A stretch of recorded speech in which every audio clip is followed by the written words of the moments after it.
l'une des stratégies que l'on utilise dans la domination d'une nation sur une autre, lorsque l'on vient conquérir des terres, lorsqu'on vient imposer son hégémonie sur un autre peuple, la première des choses, le premier des moyens à contrôler ce peuple, c'est aussi de lui priver de ses livres, de lui priver de la lecture, l'empêcher de lire et les laisser lire ce que vous voulez qu'il lise.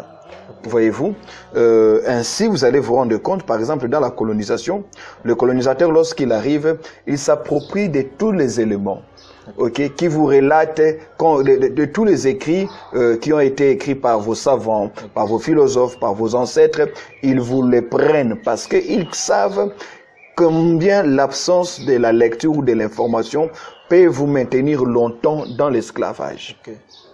Voyez-vous, la biothérapie, elle est vraie, elle existe. Je donne un exemple. Lorsque vous lisez dans Daniel chapitre 9, Daniel dit, après avoir lu dans le livre de Jérémie, il s'est rendu compte que la déportation devait durer 70 ans.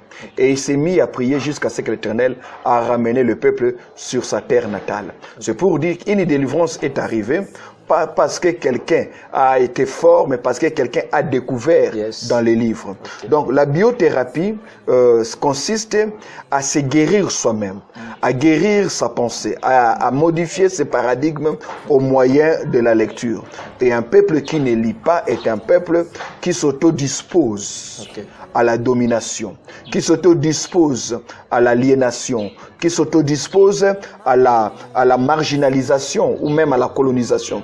Ainsi, vous allez vous rendre compte que dans tous les pays sérieux, les bibliothèques, on les rencontre dans presque tous les coins, dans tous les quartiers, il y a au moins une librairie.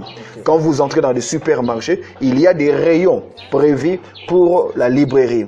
Alors, quand un peuple ne lit pas, c'est un peuple qui n'est pas encore mûr pour s'émanciper. Parce que l'émancipation vient aussi par l'information. Et l'information vient de la curiosité. Et la curiosité est satisfaite par le goût et la nécessité de la lecture.